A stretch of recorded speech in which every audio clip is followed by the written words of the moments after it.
5 facts about Imam Al Mahdi. Most religions, including Hinduism, Buddhism, and Taoism, have some notion of a Messiah-type figure. The 3 monotheistic religions in particular possess many scriptures detailing events around the coming of a Redeemer. Fact 1. His birth. The Abbasids were concerned about reports regarding the 12th Imam who would terminate their oppressive rule. They decided to end the imamate by killing Imam Al Askari. He said, "They thought they could plan to murder so that my progeny may be cut off, and the Almighty Allah rendered their word and their plots ineffective." When his son Muhammad Al Mahdi was born, Imam Al Askari kept it a secret, only informing trusted close companions in closed sessions as a means of verifying his birth and existence. These companions then conveyed this to a select few trustworthy Shia. Fact 2. Minor occultation. After the death of his father, Imam Al Mahdi became the Imam at the tender age of 5 in 260 AH. Due to the imminent danger, Imam Al Mahdi went into minor occultation for a period of approximately 68 years.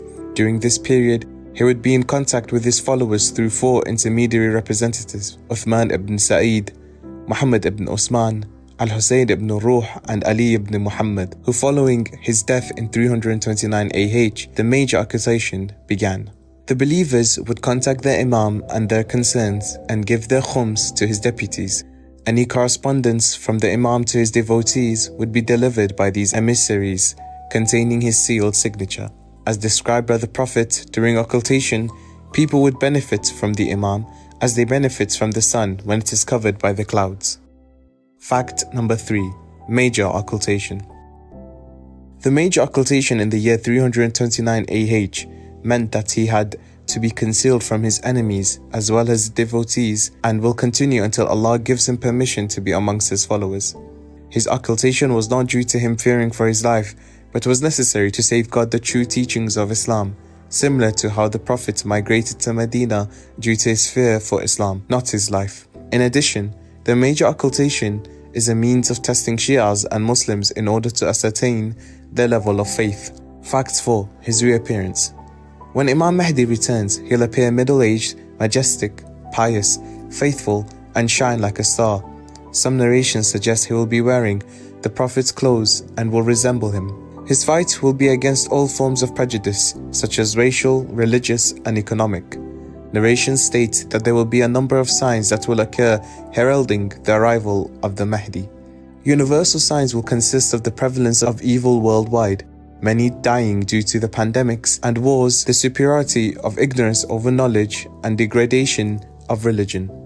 There are also some specific signs that will transpire, such as the coming of the Sufyani, the Imam's enemy, rise of Yamani and Khurasani, his supporters, murder of a pure soul, swallowing of an army composed of the Mahdi's enemies in a place located between Mecca and Medina, and a supernatural scream. Fact 5. His government. One of the numerous titles afforded to him is Al-Qa'im, which points to the fact that on his return, he'll rise up against the corrupt world order at the time. We are informed that he'll embark on his program on the 9th of Muharram by the Kaaba, where he'll introduce himself to the world.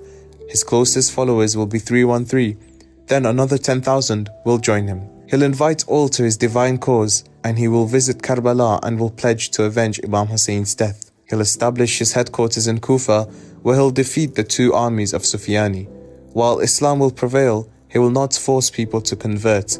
There's no compulsion in religion. Allah the Most Powerful doesn't compel individuals to become Muslims, nor will the Imam.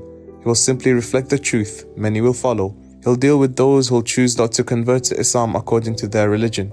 Economical and technological advancements and increase in morality will prevail. The Messenger of Allah prophesied about his descendant Imam Al Mahdi, saying, "He will fill the earth with justice and equality as it is filled with injustice and tyranny."